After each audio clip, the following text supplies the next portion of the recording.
Assalamualaikum warahmatullahi wabarakatuh. Nama saya Mubasir, adalah calon guru penggerak angkatan 9, di mana saya ini akan mewawancarai Bapak Kepala Sekolah yang atas nama beliau adalah Bapak Mahmud, Magister Pendidikan, di mana Bapak Mahmud ini adalah sebagai kepala sekolah di SDN Sumpereng sama SDN Sembilangan sebagai pelaksana jabatan atau PLT, di mana tujuan mewawancarai Bapak Kepala Sekolah ini adalah untuk modul 3.1 tentang nilai pengambilan keputusan yang memiliki kebijakan. Nah, untuk beliau, ke Bapak-Bapak, saya akan sampaikan. Terima kasih. Gimana kabarnya Bapak? Alhamdulillah. Selama jadi kepala sekolah banyak pengalaman ya Bapak ya yang perlu diambil Bapak. Insya Allah banyak hikmahnya, banyak. Ada yang pengalaman yang menarik menurut Bapak sehingga menimbulkan suatu kebijakan yang sangat bermakna dan bernilai untuk sebelum mungkin Bapak bisa ada celumi cerita yang bisa saya dapat ambil manfaatnya dari pengalaman Bapak sendiri. Insya Allah selama saya jadi kepala sekolah itu banyak hal-hal yang perlu kita benahi dari sekolah yang saya pimpin. Karena setiap sekolah itu tidak sama keadaannya, tergantung dari lokasi sekolahan dan sebagainya, itu yang juga mempengaruhi kepada jalannya pendidikan. Karena itu saya ambil contoh pada waktu saya masih ada di Kecamatan Wapis, itu memang sangat miris sekali dengan keadaan sekolah di sana. Mengingat siswanya sangat ingin sekali, sehingga saya timbul suatu tanda tanya, apa permasalahan kok sekolah ini setiap tahunnya mesti mendapat murid baru yang sangat ingin sekali, kadang-kadang mendapat 2, 3 dan sebagainya. Jadi saya teliti, saya cari apa penyebabnya apa, sehingga saya menemukan titik tumpunya. Oh, ini permasalahan, sehingga sekolah itu bisa terkendala dengan banyaknya siswa. Sehingga dengan adanya kendala siswa tersebut yang sangat tinggi setiap tahunnya, setiap penerimaan siswa baru, sehingga saya mempunyai satu ide, yaitu permasalahannya yang timbul pada SD tersebut adalah bahwa di SD, dekat SD itu tidak ada taman kanak-kanaknya, tidak ada TK-nya, sehingga di daerah itu untuk mensekolahkan anaknya itu mesti pergi ke kecamatan lain. Nah, jadi sekaligus kalau TK-nya dari sana, SD-nya juga itulah yang dekat dengan TK itu, karena TK itu memang satu atap dengan SD. Nah, saya mempunyai inisiatif, ya, kalau seperti ini terus jelas sekolah saya tidak bisa berkembang, tidak mendapatkan siswa, atau bahkan bisa tutup nantinya. Sehingga saya mempunyai inisiatif untuk mencari solusinya, bagaimana cara mengatasi hal tersebut, masalah itu. Sehingga saya konfirmasi ke Dinas Pendidikan bahwasanya saya ingin mendirikan TK di sekolah saya, satu lembaga. Terus dia direspon dengan baik. Nah, kebetulan saya kenal dengan beliau, akhirnya beliau merespon dengan baik, akhirnya terciptalah TIKA yang selama ini tidak ada yang namanya TIKA PGRI. Selama ada Kecamatan Bambi, ada pendidikan, tidak ada yang namanya TIKA PGRI. Nah, sejak itulah saya berinisiatif untuk mendirikan sebuah TIKA yang diberi nama TIKA PGRI. Bukan tiga dari desa itu, tapi saya beri secara umum TIKA PGRI, sehingga di bawah naungan PGRI. Bisa memotong sebentar, Ya, Bapak? silakan. Ada yang saya tanyakan, Bapak, begini. Dalam satu lingkup itu desa, Pak, ya? Iya, ya, Satu desa namanya Bapak, desa Muara. Iya. Desa Muara ini satu SD, satu desa ini ada berapa SD, Pak? Ada dua, tapi dua yang agak jauh. Tadi kan Bapak ini masalahnya tadi sekolah ini adalah minim murid, sehingga solusinya adalah harus ada TIKA. TIKA itu Bapak memberi apa istilahnya solusi bahwa sekolah ini harus ada TIKA. Nah, karena mendirikan sekolah itu cukup mahal mungkin Pak ya, lahannya harus izinnya dulu. Solusinya di sekolah itu mendirikan TIKA di sekolah itu sendiri, Pak ya. Agar nanti siswanya bisa sekolah di Bapak sendiri. Dalam pengambilan keputusan seperti itu ada kendala yang menarik, mungkin protes dari murid atau ada kendala. Insya Allah kalau masalah kendala tidak ada, bahkan antusias daripada wali murid di sekolah sekolahan. Kenapa? Biar anaknya tidak terlalu jauh sekolah di seberang di kecamatan lain.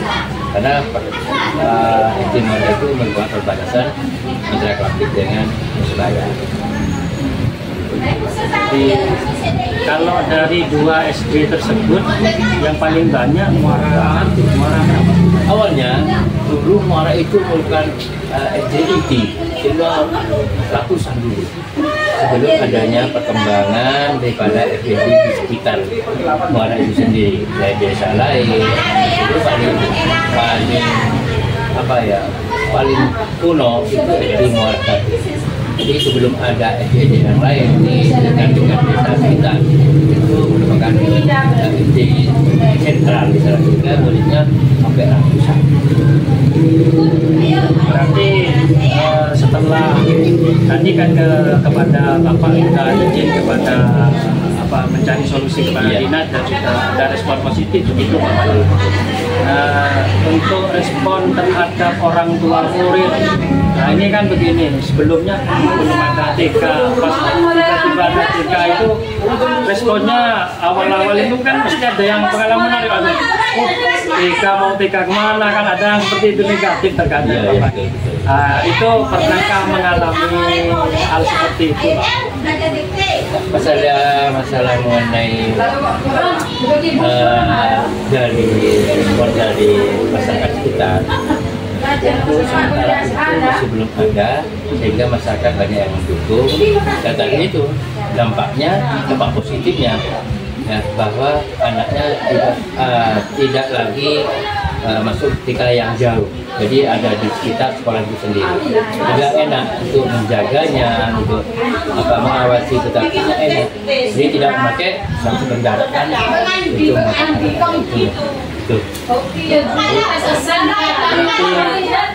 Memang di Arosbaya itu ada TK, ada sebagian dekat-dekat Muara itu, desa Muara itu ada TK, cuman orang tua itu susah untuk mengantarkan.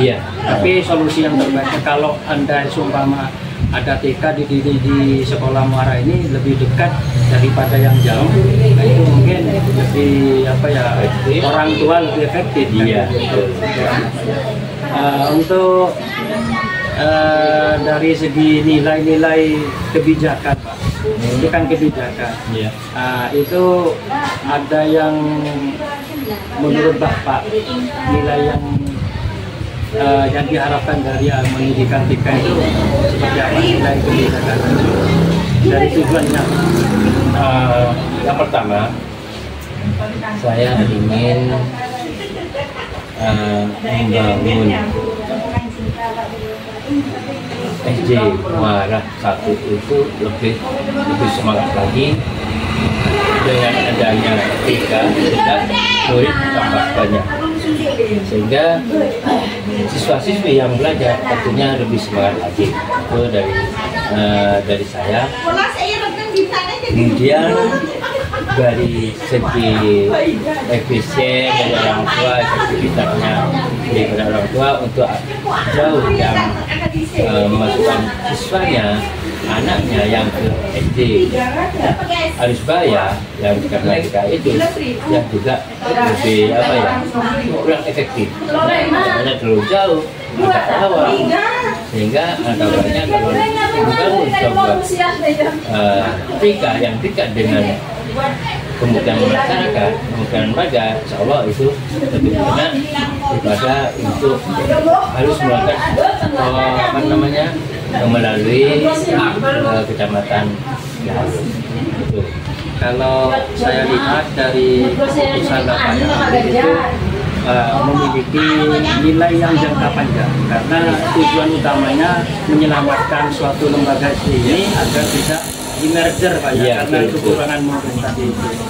Soalnya kalau sampai anak tersebut sekolah TK di luar itu, maka sekolah SD Muara itu akan punah, dan berarti jangka panjang gitu Pak, perencanaan jangka panjang dan kebijakan yang memiliki nilai, termasuk nilainya itu bagi dampak masyarakat di situ tidak jauh mengantarkan anaknya, terus menyelamatkan aset negara selama lembaga tersebut gitu Pak ya. Kalau dari Bapak sendiri untuk mengambil keputusan tersebut itu, kalau saya kasih keyakinan antara, kan pasti ragu-ragu Pak, kadang orang merencana saya pengen seperti itu, tapi ada ragu-ragu Bapak gitu, mau melaksanakan ragu-ragu, berhasil nggak ya, berhasil nggak. Nah, ini dari keputusan Bapak yang diambil, kalau saya kasih skala Pak ya, 1 sampai 10 gitu Bapak, dari keyakinan Bapak itu pasti dapat murid dari TK itu berapa Bapak? Skala 1 sampai 10 itu dari ini satu dulu. Alasan saya mengambil satu keputusan dulu ya. Alasan saya mengambil satu keputusan. Sebelum mengambil satu keputusan, jelas saya bermusyawarah dengan teman-teman. Nah, sekarang di setting bagaimana umpamanya nanti ini terlaksana, siapa yang mau yang dijadikan sebagai tenaga pendidiknya.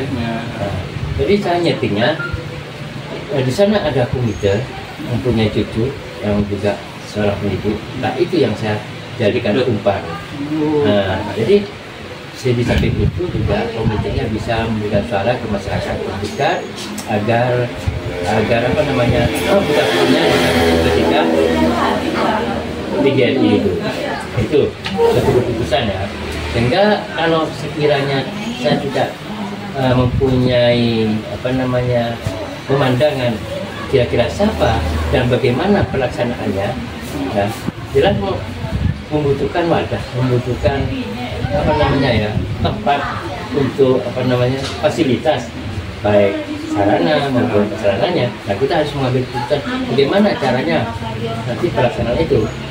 Ya, jadi kita harus musyawarah dengan teman-teman guru bagaimana pelaksanaannya, bagaimana nanti siapa yang menjadi pendidiknya, itu. Jadi setelah kita musyawarahkan, sudah sepakat ini yang jadi pendidiknya, tempatnya di SD ini, bagaimana caranya untuk ditempati TK tersebut, sehingga kita mengambil satu keputusan bahwa antara TK dan SD itu satu atap dengan teknik membagi ruangan. Iya, jadi sebelahnya itu TK, sebelahnya itu kelas 1. Jadi kumpul dalam satu kelas. Sehingga setelah kita musyawarahkan kira-kira bagaimana ramai tidak mengganggu kelahiran, kalau tidak. Karena kita bisa meminit bagaimana caranya untuk bisa kita jalan bersama-sama.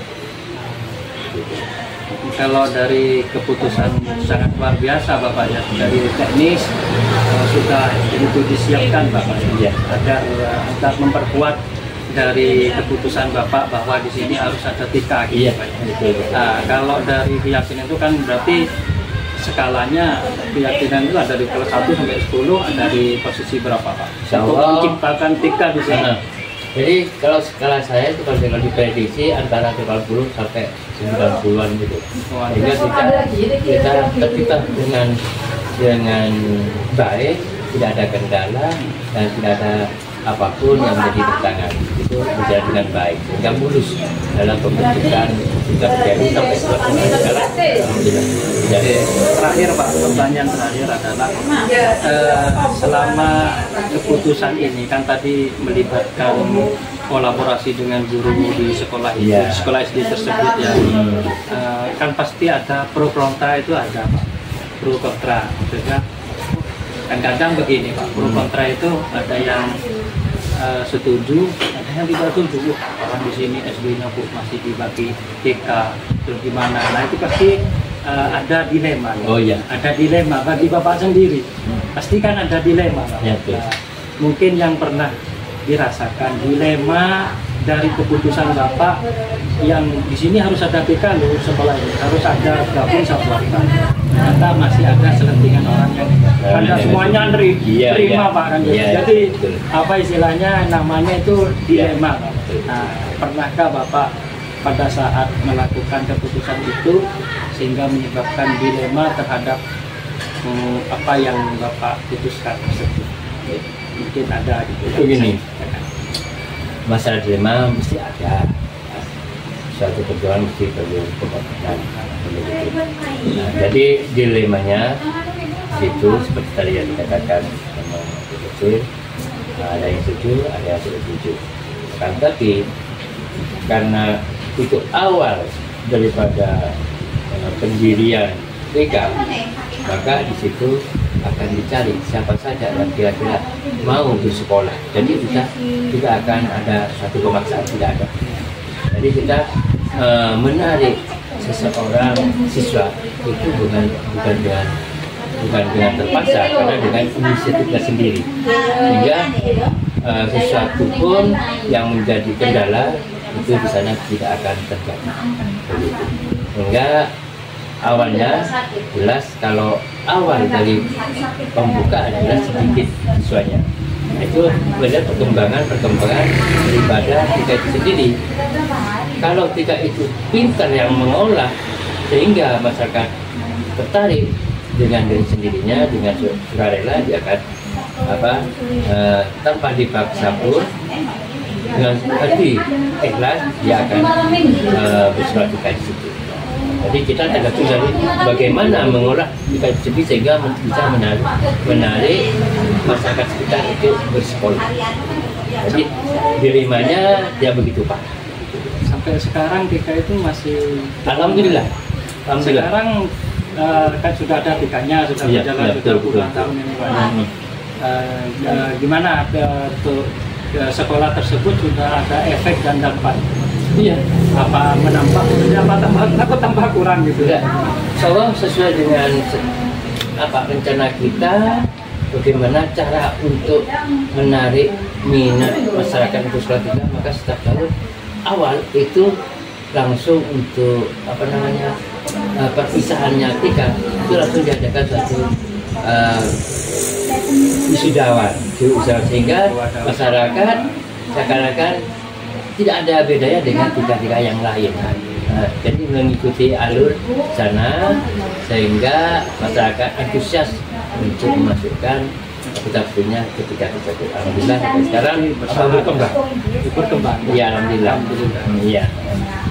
Baik, sangat menarik sekali berbincang sama Bapak Mahfud Kepala Ujung Kering yang sudah menceritakan pengalamannya dari sebagai Bapak mengurus suatu lembaga di mana lembaga tersebut harus diselamatkan, dalam artian diselamatkan dari ketidakadaan murid yang minim sekali sehingga banyak murid dari SD tersebut, sehingga solusi dan kebijakan Bapak yang diambil untuk adalah mendirikan TK yang satu atap dan di sekolah SD tersebut, sehingga sampai sekarang TK tersebut dan sekolah tersebut bisa terselamatkan dari namanya merger sekolah.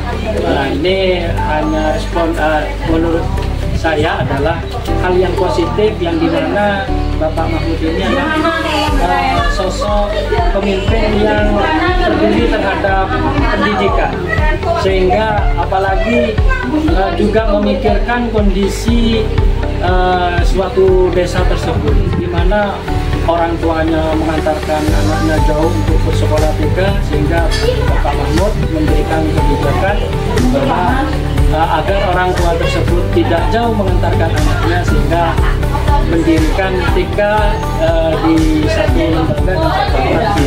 Sangat luar biasa sekali Bapak yang kebijakan yang diambil Bapak.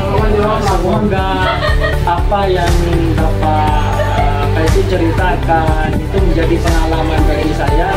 Suatu waktu mungkin kelak kalau saya menjadi seorang pemimpin juga seperti Bapak, mungkin permasalahan kebijakan yang harus diambil itu mempunyai nilai. Nah, di sini saya mengambil nilainya adalah Bapak sangat peduli terhadap pendidikan di suatu lingkungan di desa tersebut. Terima kasih, inilah bincang-bincang sama Pak Mahmud yang sangat luar biasa, yang patut kita contoh untuk pengambilan suatu kebijakan yang memiliki nilai.